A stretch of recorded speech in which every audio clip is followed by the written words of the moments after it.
প্রিয় দর্শক, আপনাদের সবাইকে স্বাগত জানিয়ে আজকে শুরু করছি আপনার কেরিয়ার অনুষ্ঠানটি। নন্দন টিভির আপনার এই কেরিয়ার অনুষ্ঠানটিতে আমরা কেরিয়ার সম্পর্কে, জব সার্চ সম্পর্কে বিভিন্ন তথ্য ও পরামর্শ দিয়ে থাকি।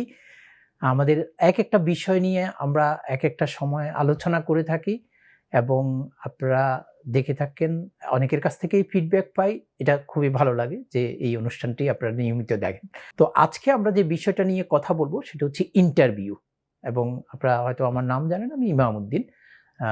নন্দন টিভির এই অনুষ্ঠানটা করে থাকি। ইন্টারভিউতে আপনি কিভাবে, যদি একটা জব ইন্টারভিউ পান, তো আপনি সেই ইন্টারভিউতে কিভাবে আপনি প্রিপারেশন নেবেন, কিভাবে মুখোমুখি হবেন। আপনার ইন্টারভিউটাই কিন্তু আপনার জব পাওয়ার ক্ষেত্রে একটা চূড়ান্ত পর্যায় বলা যায়। আপনি রেফারেন্স চেক করার আগে আপনার ইন্টারভিউটা খুবই গুরুত্বপূর্ণ।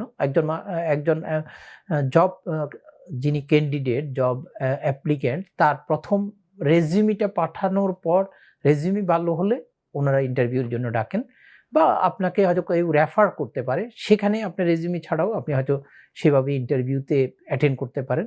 তো ইন্টারভিউতে গেলে আপনাকে কি প্রস্তুতি নিতে হবে, আপনি কিভাবে সেই ইন্টারভিউটাতে ভালো করতে পারেন এবং আপনার ইন্টারভিউটা তে সাকসেস হয়ে আপনার একটা জব অফার পেতে পারেন, সেই প্রস্তুতিটা আপনার কি, সেটা আপনাকে জানতে হবে। আপনি যদি ধরেন ইন্টারভিউ সার্চ করেন যে এটা প্রিপারেশন, আপনি অনেক কিছু জানবেন, কিন্তু কিছু মৌলিক বিষয় আছে যেগুলো আমাদের প্রত্যেকেরই জানা দরকার যারা জব সার্চে আছি। প্রথম যে বিষয়টা আপনার ফার্স্ট যেটা করতে হবে সেটা হচ্ছে আপনাকে যেদিন আপনার ইন্টারভিউ, আপনাকে অন টাইমে যেতে হবে সেখানে। আপনার ধরেন সকাল 10টায় ইন্টারভিউ, আপনি অ্যাটলিস্ট 15 মিনিট আগে ওখানে পৌঁছতে হবে। আপনার পথে রাস্তায় গাড়িতে দেরি হতে পারে, অনেক সমস্যা হতে পারে, ওইভাবে প্রস্তুতি নিয়েই যাবেন। যত দূর হবে বা আপনি অফিসটা খুঁজে পেতে আপনার দেরি হতে পারে, সব প্রস্তুতি নিয়ে আপনি অন টাইমে যেন যেতে পারেন। অনেকে যেটা করে যে হয়তো একদিন আগে যে পুরা জায়গাটা চিনে আসলো, তারপরে পরের দিন একেবারেই প্রিপারেশন নিয়ে ওইভাবে গেল, সেটা গেল এবং কোনো দেরিই হলো না। এটা একটা গুরুত্বপূর্ণ বিষয় ইন্টারভিউর ক্ষেত্রে, যে আপনি যথাসময়ে ইন্টারভিউতে হাজির হলেন। আপনি যদি ধরেন আপনার 10টা ইন্টারভিউ, আপনি যদি 9টায় যাই বসে থাকেন, সেটা আবার কিন্তু নেগেটিভ। আবার আপনি যদি ধরেন 15 মিনিট আগে গেলে সেটা ঠিক আছে, 9:30টাও যাওয়াটা ঠিক বলে আমি মনে করি না। হয়তো যাই পৌঁছে আপনি একটু দূরে আশেপাশে থাকলেন, 15 মিনিট আগে আপনি ওখানে যাই উপস্থিত হলেন, জানান দিলেন যে হ্যাঁ, আমার আজকে ইন্টারভিউ আছে, সেটা। অনেকেই যেটা করেন যে বিশেষ করে মহিলাদের ক্ষেত্রে দেখি যে হয়তো সাথে হাসব্যান্ডকে নিয়ে যান বা কাউকে নিয়ে যান, এটা কখনো করবেন না। এটা আপনি এটা শো করে যে আপনি ডিপেন্ডেন্ট, আপনি একা আসতে পারেন না। আপনি জব করলেও এটা একটা নেগেটিভ সাইড। তো আপনি একাই যাবেন ইন্টারভিউতে, একদম খুব নিজে ভালোভাবে যাবেন। দ্বিতীয় বিষয় হচ্ছে আপনার ড্রেস। আপনি কেমন ড্রেস পরবেন, আপনার কি ধরনের জব চাচ্ছেন সেটার উপর ডিপেন্ড করে। আপনি ধরেন একদম সেলস অ্যান্ড মার্কেটিং এ জব চাচ্ছেন, আপনাকে একেবারেই সুটেড বুটেড হয়ে, মানে সেলসে কনভিন্স করা হয় সেভাবে যেতে হবে। একটা ফ্যাক্টরিতে যাচ্ছেন, আপনার স্যুট পরে যাওয়ার দরকার নেই, কারণ এটার সাথে এটা ম্যাচ করে না। আপনি সুন্দর, আপনার প্রেজেন্টেশনটা ওইভাবে ভালো হলেই হলো। আপনাকে দেখতে বোঝা গেল যে না, আপনি মোটামুটি একটু ইমপ্রেসিভ, যেরকমেরই হন, এটা একটা। আপনি যখন ধরেন ফিজিক্যাল কন্টাক্ট ইন্টারভিউ যখন দিবেন, আপনি যারা ইন্টারভিউ বোর্ডে থাকবে তাদের সাথে মুখোমুখি ফিজিক্যাল একটা কন্টাক্ট, আই কন্টাক্ট থাকতে হবে। আপনি ভালোভাবে ওনাদের কথা ভালো করে শুনবেন এবং কি প্রশ্ন করছে এক্স্যাক্টলি সেটা জানার চেষ্টা করবেন এবং সে অনুযায়ী উত্তর দিতে চেষ্টা করবেন। আমি যেমন অনেককেই বলি যে ভাই, আমার কাছে আসে যে বলে যে আমি একটা জব চাচ্ছি। তো আমি জিজ্ঞেস করি যে আপনি কি জব চাচ্ছেন? তো উনি বলে যে আমি তো বাংলাদেশে এটা করতাম, আমি এইটা করতাম, এটা করতাম। আমি বললাম যে না, আমি আপনাকে জিজ্ঞেস করলাম যে আপনি কি জব চাচ্ছেন?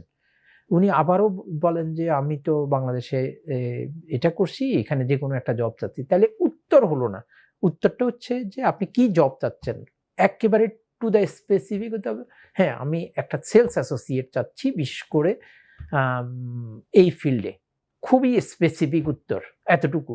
হ্যাঁ, আপনাকে বুঝতে হবে যে আপনি উত্তরটা দিচ্ছেন যে প্রশ্নকর্তা যারা নিচ্ছেন তাদের সময়ের দাম আছে, এবং আপনি হয়তো ইন্টারভিউ দিয়ে এসে বলছেন যে না, আমি তো ঠিক উত্তর, সব প্রশ্নের উত্তর দিয়ে আসছি।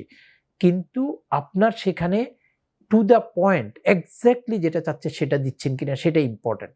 আপনি স্মাইল করছেন কিনা ইন্টারভিউর সময়, আপনি একদম রুক্ষ হয়ে বসে আসছেন, তাহলে হবে না। অনেকে আমি দেখি যে একটু দাঁত কাটে, মুখে এইভাবে বসে, এটাও ঠিক না। আপনি একদম খুবই মানে বাঘের বাচ্চার মতো খুবই স্মার্ট হয়ে বসবেন। মানে মনে করবেন যে হ্যাঁ, আমি অনেক কিছুই জানি। মানে কনফিডেন্ট থাকতে হবে আপনাকে। যে এরকম মানে একেবারে হতাশ হয়ে টেনশন হয়ে যে এটা না হলে আমার হবে না, ফ্রাস্ট্রেটেড হয়ে গেলেন, যে মানে খুব একটা টেন্স থাকলেন সেটা না। আপনি এই ধরনের ইয়ে করবেন। অনেকে যেটা করে পা ডুলাইতে থাকেন, ডুলতে থাকেন, এভাবে ডুলতে থাকেন, কিন্তু ফিচারিং বলে। এটা কখনো করবেন না। যে খুব মানে খুব স্মার্টলি আপনি থাকবেন এবং মনে রাখবেন যে ইন্টারভিউতে আপনি যে কথাগুলো বলছেন, উত্তরগুলো দিচ্ছেন, এটা হয়তো 20%, 80% হচ্ছে আপনার আই কনট্যাক্ট, আপনার বডি ল্যাঙ্গুয়েজ, এটার উপর ডিপেন্ড করে। ওরা দেখে যে ওই মানুষটা তো দেখতে ভালো মনে হচ্ছে, ইমপ্রেসিভ হচ্ছে। ওই 80% আপনার বডি ল্যাঙ্গুয়েজ, আপনি যেটা বলছেন না, আপনার বডি ল্যাঙ্গুয়েজেই আপনাকে ইয়ে করে। আপনি কত স্মাইল করছেন, আপনি ওদের সাথে কত ভালোভাবে আই কনট্যাক্ট করছেন, ইন্টারাকশন করছেন, এটা দিয়ে আপনি কনভিন্স করতে পারবেন। এটা আপনাকে প্র্যাকটিস করতে হবে। এই ইউটিউবে অনেক ভিডিও আছে, আপনারা দেখে নিতে পারেন। এগুলো বললাম ডিউরিং দ্য ইন্টারভিউ। কিন্তু এর আগে কি করবেন? এর আগে যখনই আপনি একটা ইন্টারভিউর কল পান, যে কোম্পানি, আপনি প্রথম কোম্পানির ওয়েবসাইটে যেয়ে তাদের ডিটেইলস জেনে নিবেন যে এই কোম্পানি কি, মানে কি করে, কোথায় করে এবং তাদের কাজ কি। হয়তো আপনাকে জিজ্ঞেস করতে পারে যে why you are interested to work with us. তখন আপনি বলতে পারেন, ওখানে যখন আপনি কোম্পানি সম্পর্কে জানবেন, তখন আপনি বলতে পারবেন যে আমি তোমার ওয়েবসাইট ভিজিট করেছি এবং আমি দেখছি যে আসলে তোমরা ইউ আর ডুইং এক্সিলেন্ট, তোমরা মার্কেটে খুবই ভালো করছো এবং I am so pleased, so I want to be part of your company. হ্যাঁ, এইরকম আপনাকে কনভিন্স করতে হবে। এই জিনিসগুলো আপনি না জানলে বলতে পারবেন। আপনি বলবেন, হ্যাঁ, আমি জানি তোমার কোম্পানি আজকে 50 বছর যাবৎ মার্কেটে কাজ করছে এবং খুবই ভালো কাজ করছে। অনেক রিপুটেশন আর্ন করছে। যখন এগুলা কথা বলবেন, এই জিনিসগুলো ওদের মাথায় ঢুকবে। কিন্তু আপনি যদি বলবেন যে হ্যাঁ, আমার তো অনেকদিন জব নাই, আমি আসলে জব না হলে আমার ফ্যামিলি চালাইতে পারতেছি না, আমার বউ বাচ্চা বসে আছে। আপনার কি প্রবলেম সেটা বললে কাজ হবে না। আপনাকে বলতে হবে যে আপনি কি দিতে পারবেন কোম্পানির জন্য, এবং সেজন্য আপনাকে এই কোম্পানির রিসার্চ করতে হবে। আরেকটা জিনিস মনে রাখবেন, যেটা আমি নিজে করেছি আমার জবের ক্ষেত্রে, সেটা হচ্ছে ওই কোম্পানির আসলে কোনো উইকনেস আছে কিনা, কোথায় ওনারা স্ট্রাগল করতেছে, এটা বের করার চেষ্টা করবেন। যে যেমন কোনো কোম্পানি চিন্তা করতেছে যে তাদের আসলে সেলসে, মার্কেটিংটাতে অনেক চ্যালেঞ্জ হইতেছে। আপনার যদি কোনো ইনোভেটিভ আইডিয়া থাকে, আপনি বলতে পারেন যে আসলে এখন সাকসেস হইতে হলে এইভাবে করা যায়। তো আমি মনে করছি যে তোমাদের এই কোম্পানির এখানে একটু গুরুত্ব দিলে বেটার। তখন একটা জিনিসই ওরা তো চিন্তা করবে, হ্যাঁ, আমরা তো এটা দিয়ে স্ট্রাগল, আমরা এরকম একজনকে যাচ্ছি। আপনি ওদের উইকনেসটা সামহাউ চেষ্টা করবেন যে কোথাও কোনো উইকনেস আছে কিনা। আমি যখন যে অর্গানাইজেশনে কাজ করি, এমপ্লয়মেন্ট অন্টারিওর, টিএনজি এমপ্লয়মেন্ট সার্ভিসেসে, আমি যখন ইন্টারভিউ দিতে যাই 8 বছর আগে, তখন আমি দেখলাম যে ওনাদের কি চ্যালেঞ্জ। ওনারা দেখতেছি যে তখন ক্লায়েন্ট পাইতে ওনাদের একটু চ্যালেঞ্জের মুখোমুখি হচ্ছেন। ধরেন লোকজন, ওনারা প্রায় বছরে 1100 লোককে সার্ভিস দেন। কিন্তু এই 1100 লোক আসাটা একটা ব্যাপার। তো আমি ইন্টারভিউতে বললাম যে আমি তোমার এই কমিউনিটিতে আমি মনে করি যে তোমাদের ক্লায়েন্টটা খুব ইম্পর্টেন্ট। এইখানে ফোকাস করা দরকার। এখানে যদি আমরা ভালো ফোকাস করতে পারি, তাহলে কিন্তু আমরা ভালো সার্ভিস দিতে পারবো।